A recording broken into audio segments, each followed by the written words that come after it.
ओम शांति। आज बाबा की 15 तारीख की साकार महावाक्य।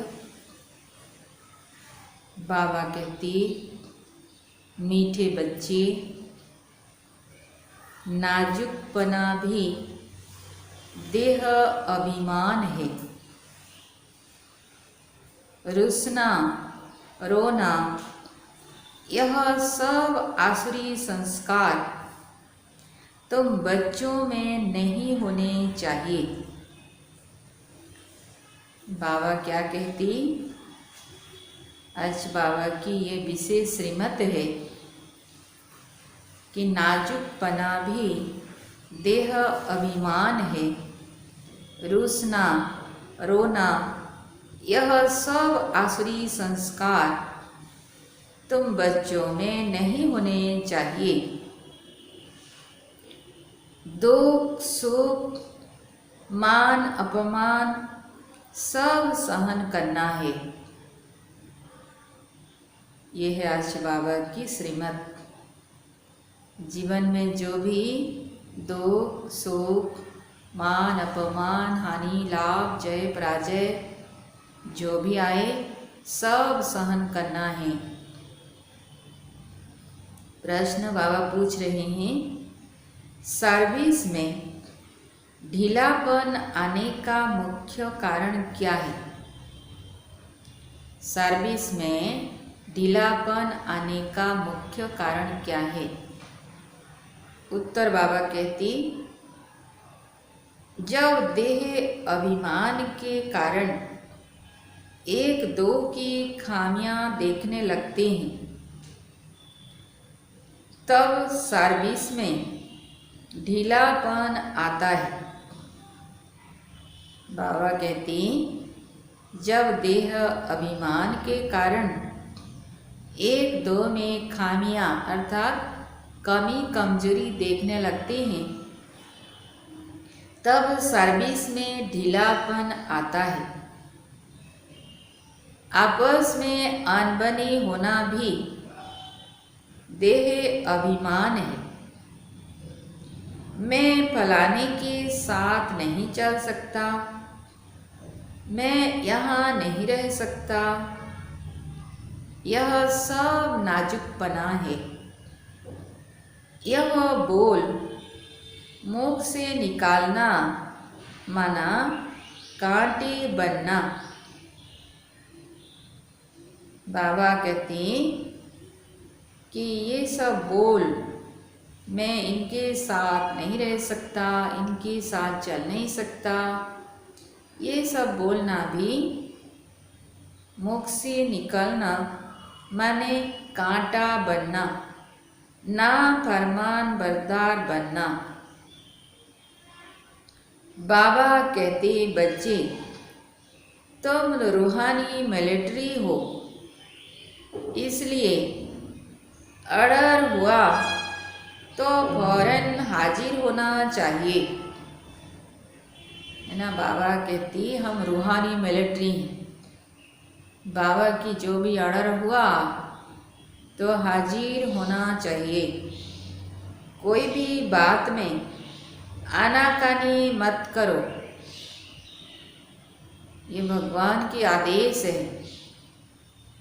भगवान की आदेश, इसमें कोई भी बात में आनाकानी नहीं करो।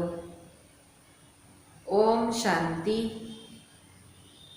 रूहानी बाप बैठ रूहानी बच्चों को समझाते हैं। बच्चों को पहले पहले यह शिक्षा मिलती है कि अपने को आत्मा निश्चय करो, देह अभिमान छोड़ देही अभिमानी बनना है।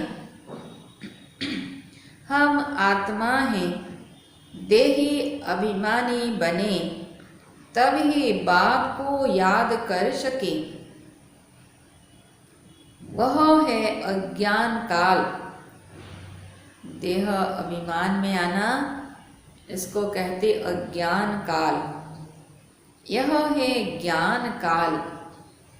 ज्ञान तो एक ही बाप देते हैं जो सर्व की सद्गति करते हैं, और वह है निराकार, अर्थात उनका कोई मनुष्य आकार नहीं है।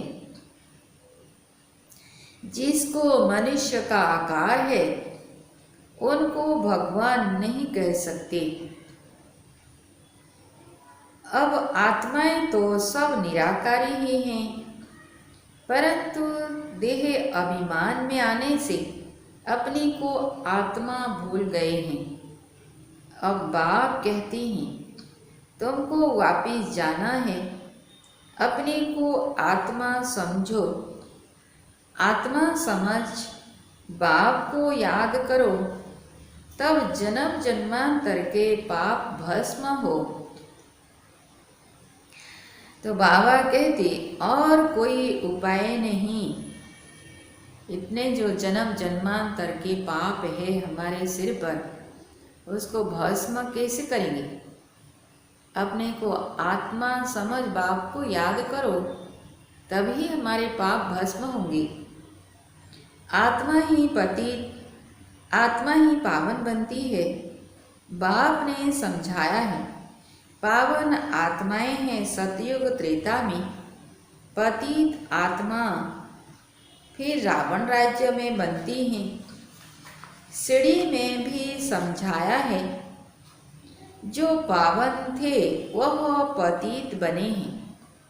5000 वर्ष पहले तुम सब आत्माएं शांति धाम में पावन थी, उसको कहा ही जाता है निर्वाण धाम। फिर कलयुग में पतित बनते हैं, तब चिल्लाते हैं, हे पतित पावन आओ। बाबा समझाते हैं, बच्चे मैं जो तुमको ज्ञान दे रहा हूँ पति से पावन होने का, वह सिर्फ मैं ही देता हूँ, जो फिर प्राय लोप हो जाता है ना। बाबा क्या कहते, ये पति से पावन बनने का ये जो ज्ञान मैं देता हूँ सिर्फ मैं ही देता हूँ, और कोई दे नहीं सकता। बाप को ही आकर सुनाना पड़ता है। यह मनुष्य ने अथाह शास्त्र बनाए हैं। सतयुग में कोई शास्त्र होता ही नहीं, वहाँ भक्ति मार्ग रिंचक भी नहीं। अभी बाप कहते हैं तो मेरे द्वारा ही पति से पावन बन सकते हो। पावन दुनिया जरूर बननी ही है। मैं तो बच्चों को ही आकर राजयोग सिखाता हूँ, दैवी गुण भी धारण करने हैं। बाबा कहते रुसना रोना यह सब आसुरी स्वभाव है। तो कभी भी रोना नहीं, रुसना नहीं, क्योंकि हम मनुष्य से देवता बन रहे हैं। तो ये आसुरी स्वभाव सब खत्म करना है। बाप कहते हैं दुख सुख मान अपमान सब बच्चों को सहन करना है, नाजुकपना नहीं। मैं फलाने स्थान पर नहीं रह सकती हूँ, यह भी नाजुकपना है। इनका स्वभाव ऐसा है, यह ऐसा है, वैसा है, यह कुछ भी रहना नहीं चाहिए। मुख से सदैव फूल ही निकले ना। बाबा कहते मुख से सदैव फूल ही निकले, माने अच्छा शब्द निकले, ज्ञान रतन निकले, कांटा नहीं निकलना चाहिए। कितने बच्चों के मुख से कांटे बहुत निकलते हैं। किसी को गुस्सा करना भी कांटा है। एक दो में बच्चों की अनबनी बहुत होती है। देह अभिमान होने कारण एक दो की खामियां देखते खुद में अनेक प्रकार की खामियां रह जाती है ना। हम दूसरों की खामियां देखते अर्थात कमी कमजोरी देखते हैं, तो हमारे में खामियां माने कमजोरी रह जाती है। इसलिए फिर सर्विस ढीली पड़ जाती है। बाबा समझते हैं यह भी ड्रामा अनुसार होता है। सुधरना भी तो है। मिलिट्री के लोग जब लड़ाई में जाते हैं तो उनका काम ही है दुश्मन से लड़ना। फ्लड्स होती है वह कुछ हंगामा हुआ तो भी बहुत मिलिट्री को बुलाते हैं। फिर मिलिट्री के लोग मजदूरों आदि का काम भी करने लग पड़ते हैं। गवर्नमेंट मिलिट्री को ऑर्डर करती है, यह मिट्टी सारी भरो। अगर कोई न आया तो गोली के मुंह में। गवर्नमेंट का ऑर्डर मानना ही पड़े, नहीं तो गोली के मुंह में जाना पड़ेगा। बाप कहते हैं, तुम भी सर्विस के लिए बंधे हुए हो। बाप जहाँ भी सर्विस पर जाने के लिए बोले, झट हाजिर होना चाहिए। नहीं माना तो बाबा कहती, बाबा जहाँ भी भेजते हैं सर्विस के लिए वहाँ जाना ही पड़े। अगर नहीं माना तो बाबा कहती, नहीं माना तो वह मिलिट्री नहीं, वह फिर दिल पर नहीं चढ़ते। तुम बाप के मददगार हो सबको पैगाम देने में। अब समझो कहाँ बड़ा म्यूजियम खोलते हैं, कहते हैं 10 माइल दूर है। सर्विस पर तो जाना पड़े ना, खर्चे का ख्याल थोड़ी ही करना है। बड़े से बड़ी गवर्नमेंट बेहद के बाप का ऑर्डर मिलता है, जिसका राइट हैंड सिर्फ फिर धर्मराज है। उनके श्रीमत पर न चलने से फिर गिर पड़ते हैं। श्रीमत कहती है, अपनी आँखों को सिविल बनाओ, अर्थात निर्विकारी बनाओ। काम पर जीत पाने की हिम्मत रखनी चाहिए। बाबा का हुक्म है, अगर हम नहीं मानेंगे तो एकदम चकनाचूर हो जाएंगे। एक ही जन्मों की राजाई में रोला पड़ जाएगा। बाप कहते हैं, मुझे बच्चों के बिगड़ तो कभी कोई जान न सके। कलह पहले वाले ही आहिस्ते आहिस्ते निकलते रहेंगे। यह है बिल्कुल नई नई बातें।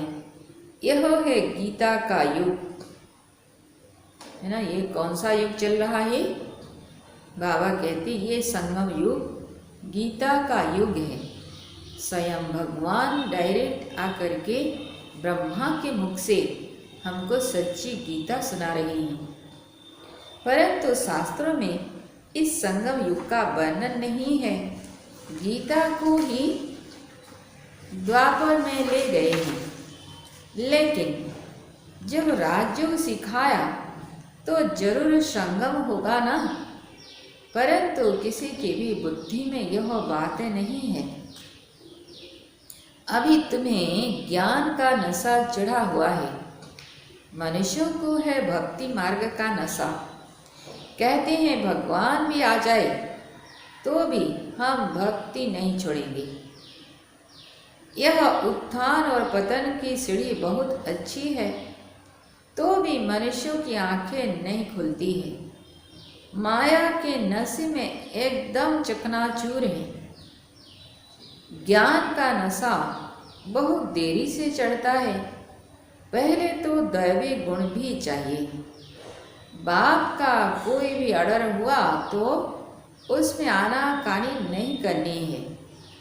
आज बाबा बार बार कह रहे हैं, है ना, बाबा का ऑर्डर हुआ सर्विस के लिए तो उसमें आनाकानी नहीं करना है। यह मैं नहीं कर सकता हूँ, इसको कहा जाता है ना फरमान बरदार। श्रीमत मिलती है, ऐसा ऐसा करना है तो समझना चाहिए कि शिव बाबा की श्रेष्ठ मत है। वह है ही सद्गति दाता। दाता कभी उल्टी मत नहीं देंगे। बाप कहते हैं, मैं इनके बहुत जन्मों के अंत में प्रवेश करता हूँ। इनसे भी देखो लक्ष्मी ऊंच चली जाती है ना। बाबा कह रहे हैं, ये ब्रह्मा बाबा से भी देखो लक्ष्मी ऊंच चली जाती है, गायन भी है, फीमेल को आगे रखा जाता है। इसलिए पहले लक्ष्मी फिर नारायण, पहले सीता फिर राम, पहले राधे फिर कृष्ण। यथा राजा रानी तथा प्रजा हो जाती है। तुमको भी ऐसा श्रेष्ठ बनना है।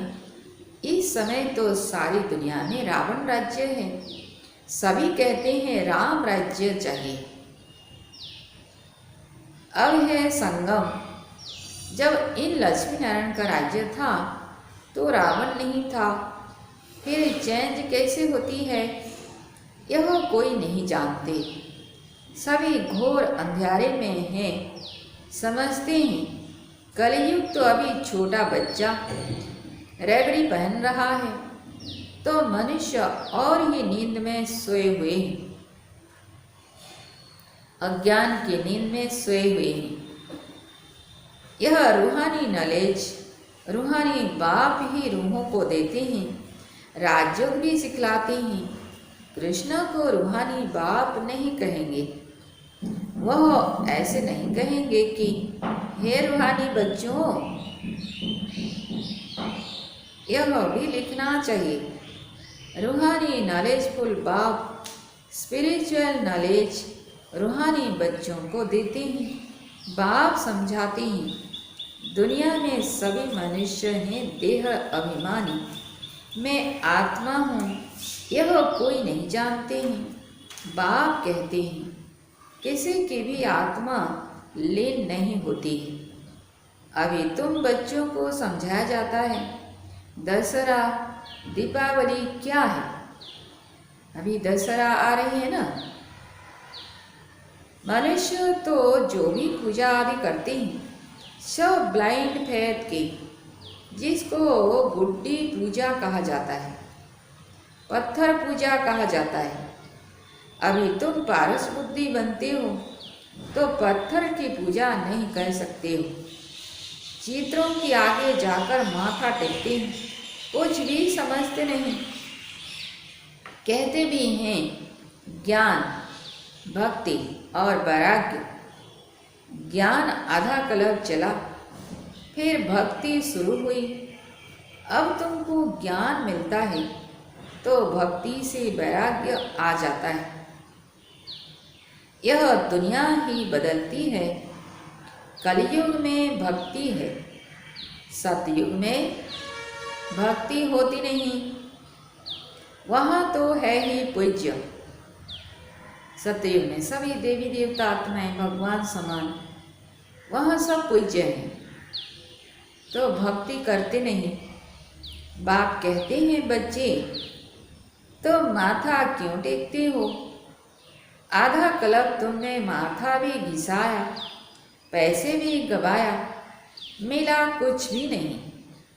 माया ने एकदम माथा मोड़ लिया है, कंगाल बना दिया है। फिर बाप आकर सबका माथा ठीक कर देते हैं, है ना। अभी बाबा हम सबकी माथा ठीक कर रहे हैं। अभी आहिस्ते आहिस्ते कुछ यूरोपियन लोग भी समझते हैं। बाबा ने समझाया है यह भारतवासी तो बिल्कुल तमोगुणी बन गए हैं। वह और धर्म वाले फिर भी पीछे आते हैं तो सुख भी थोड़ा दुख भी थोड़ा मिलता है। भारतवासियों को सुख बहुत तो दुख भी बहुत है। शुरू में ही कितने धनवान एकदम विश्व के मालिक होते हैं, और धर्म वाले कोई पहले थोड़े ही धनवान होते हैं, पीछे वृद्धि को पाते पाते अभी आकर धनवान हुए हैं। तो बाबा कहते अब फिर सबसे भिखारी भी भारत बना है, भिखारी भी भारत ही बना है। दूसरे देश से लोन ले रही है, अंदर श्रद्धालु भी भारत है। यह भी ड्रामा बना हुआ है। बाप कहते हैं मैंने जिसको हेवन बनाया वह हेल बन गया है। मनुष्य बंदर बुद्धि बन गए हैं। बंदर बुद्धि अर्थात जैसे बंदर की बुद्धि विकारी है, क्रोधी लोभी है, ऐसे ही लोभ मोह अहंकार बंदर में बहुत होता है। तो मनुष्य भी ऐसी बंदर बुद्धि बन गए। उनको मैं आकर मंदिर लायक बनाता हूँ। विकार बड़े कड़े होते हैं। क्रोध कितना है, तुम्हारे में कोई क्रोध नहीं होना चाहिए। बाबा क्या कहते, हमारे में कोई क्रोध नहीं होना चाहिए। बिल्कुल मीठे शांत, अति मीठे बनो।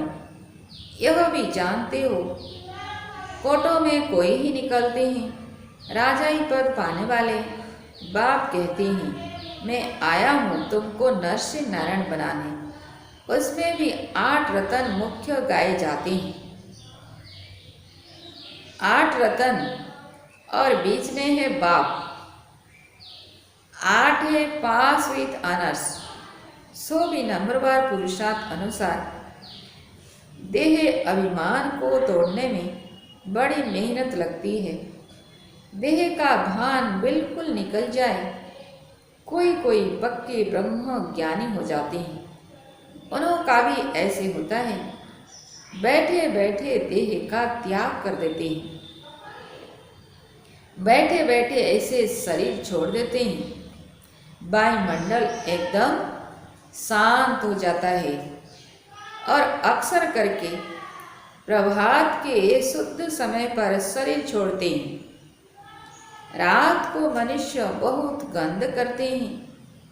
सुबह को स्नान आदि करके भगवान भगवान कहने लगते हैं, पूजा करते हैं।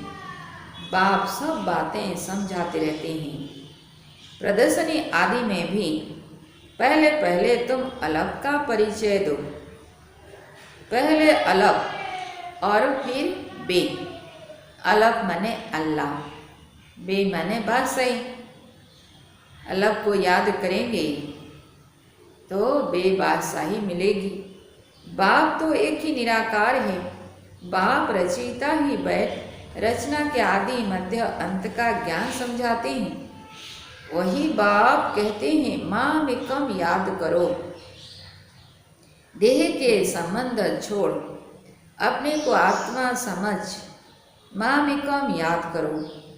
बाप का परिचय तुम देंगे, फिर किसी को हिम्मत नहीं रहेगी प्रश्न उत्तर करने की, है ना। बाबा कहते हैं पहले शिव बाबा का परिचय दो। किसी को भी शिव बाबा का परिचय देंगे तो हिम्मत भी नहीं होगी प्रश्न उत्तर करने की। पहले बाप का निश्चय पक्का हो जाए तब बोलो। 84 जन्म ऐसे लिए जाते हैं। चक्र को समझ लिया, बाप को समझ लिया, फिर कोई प्रश्न उठेगा नहीं। बाप का परिचय देने बिगर बाकी तुम टिक टिक करते हो तो उसमें तुम्हारा टाइम बहुत वेस्ट हो जाता है, गले ही घुट जाते हैं। पहली पहली बात अलग की उठाओ। टिक टिक करने से समझ थोड़े ही सकते हैं। बिल्कुल सिंपल रीति और धीरे से बैठ समझाना चाहिए। जो देही अभिमानी होंगे वही अच्छा समझा सकेंगे। बड़े बड़े म्यूजियम में अच्छे अच्छे समझाने वालों को मदद देनी पड़े। थोड़े रोज अपना सेंटर छोड़ मदद देने आ जाना है।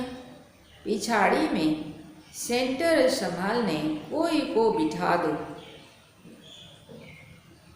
अगर गद्दी संभालने लायक कोई को आप समान नहीं बनाया है तो बाप समझेंगे कोई काम के नहीं। क्या कहते बाबा, अगर गद्दी संभालने लायक मैंने सेंटर संभालने लायक कोई को आप समान नहीं बनाया तो बाप समझेंगे कोई काम के नहीं, सर्विस नहीं की। बाबा को लिखते हैं सर्विस छोड़ कैसे जाएं। अरे बाबा हुक्म करते हैं फलानी जगह प्रदर्शनी है, सर्विस पर जाओ। अगर गद्दी लायक किसी को नहीं बनाया है तो तुम किस काम के। बाबा ने हुक्म किया, झट भागना चाहिए, है ना। ये भगवान के हुक्म है। बाबा ने हुक्म किया तो झट भागना चाहिए। महारथी ब्राह्मणी उनको कहा जाता है। बाकी तो सब हैं घोड़े सवार, प्यादे, सबको सर्विस में मदद देनी है। इतने वर्ष में तुमने किसी को आप समान नहीं बनाया है तो क्या करते थे। इतने समय में मैसेंजर नहीं बनाया है जो सेंटर संभाले। कैसे कैसे मनुष्य आते हैं जिनसे बात करने का भी अक्ल चाहिए। मुरली भी जरूर रोज पढ़नी है अथवा सुननी है। मुरली नहीं पढ़ी तो गया, एब्सेंट पड़ गई, है ना। तो ये भी बाबा की श्रीमत है, मुरली रोज पढ़नी चाहिए। तुम बच्चों को सारे विश्व पर घेराव डालना है। तुम सारे विश्व की सेवा करते हो ना। पतित दुनिया को पावन बनाना, यह घेराव डालना है ना। सभी को मुक्ति जीवन मुक्ति धाम का रास्ता बताना, दुख से छुड़ाना है। अच्छा, मीठे मीठे से खिलते बच्चों प्रति माता पिता बाप दादा का याद प्यार और गुड मॉर्निंग। रूहानी बाप की रूहानी बच्चों को नमस्ते। हम रूहानी बच्चों की रूहानी बाप दादा को याद प्यार, गुड मॉर्निंग और नमस्ते। नमस्ते। शुक्रिया बाबा, तेरा शुक्रिया। धारणा के लिए मुख्य सार। पहला पॉइंट, बहुत मीठे, शांत, अति मीठे स्वभाव का बनना है ना। हमारा स्वभाव कैसा हो, बहुत मीठे, शांत, अति मीठे स्वभाव का बनना है। कभी भी क्रोध नहीं करना है। अपनी आँखों को बहुत बहुत सिविल बनाना है। दूसरा पॉइंट, बाबा जो हुक्म करे उसे फौरन मानना है। सारे विश्व को पति से पावन बनाने की सेवा करनी है, अर्थात घेराव डालना है ना। बाबा जो हुक्म करे उसे फौरन मानना है। सारे विश्व को पति से पावन बनाने की सेवा करनी है, अर्थात घेराव डालना है। आज बाबा की वरदान है, अपने महत्व व कर्तव्य को जानने वाले सदा जागती ज्योत भव। अपने महत्व व कर्तव्य को जानने वाले सदा जागती ज्योत भव। विस्तार में, आप बच्चे जग की ज्योति हो। बाबा कहती है कि आप बच्चे जग की ज्योति हो। आपके परिवर्तन से विश्व का परिवर्तन होना है। इसलिए बीती सो बीती कर अपने महत्व व कर्तव्य को जानकर सदा जागती ज्योत बनो। बाबा कहती है कि अपने महत्व व कर्तव्य को जानकर सदा जागती ज्योत बनो। आप सेकंड में स्व परिवर्तन से विश्व परिवर्तन कर सकते हो। सिर्फ प्रैक्टिस करो। अभी अभी कर्मयोगी, अभी अभी कर्मातीत स्टेज। ये प्रैक्टिस सारे दिन में करना है कि अभी अभी कर्मयोगी, अभी अभी कर्मातीत स्टेज। जैसे आपकी रचना कछुआ सेकंड में सब अंग समेट लेता है। कछुआ को भी ये अक्ल है कि सेकंड में अपने सब अंग को समेट लेता है। ऐसे आप मास्टर रचता समेटने की शक्ति के आधार से सेकंड में सर्व संकल्पों को समाकर एक संकल्प में स्थित हो जाओ। यह है बाबा की वरदान। हम मास्टर रचयिता हैं तो समेटने की शक्ति के आधार से सेकंड में सर्व संकल्पों को समाकर एक संकल्प में स्थित हो जाओ। स्लोगन है, लवलीन स्थिति का अनुभव करने के लिए स्मृति विस्मृति की युद्ध समाप्त करो। लवलीन स्थिति का अनुभव करने के लिए स्मृति विस्मृति की युद्ध समाप्त करो, तभी हम लवलीन स्थिति का अनुभव करेंगे। आत्मा परमात्मा की लव में लीन हो जाना, इसका अनुभव करना। ओम शांति।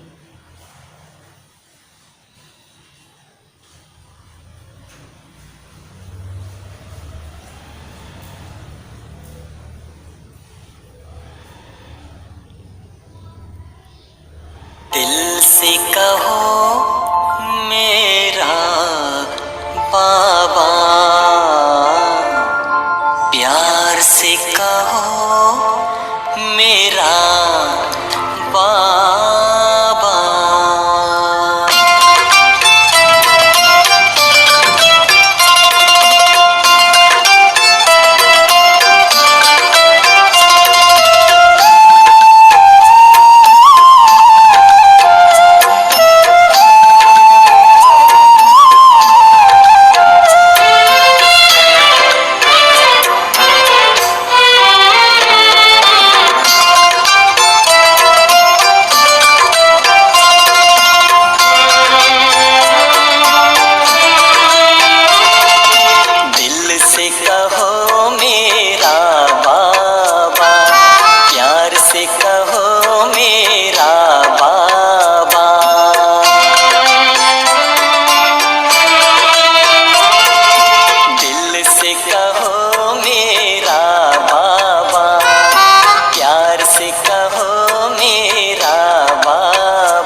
निभाए वो पूरा वादा। दिल से कहो मेरा बाबा, प्यार से कहो मेरा बाबा।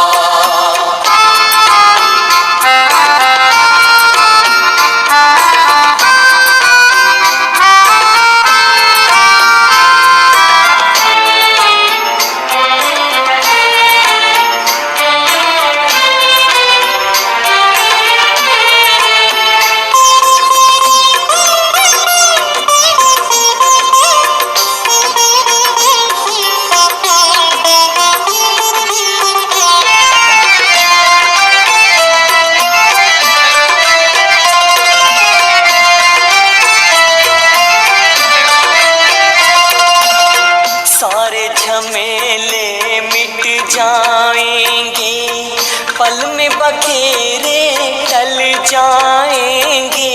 सारे झमेले मिट जाएंगे, पल में बखेरे टल जाएंगे।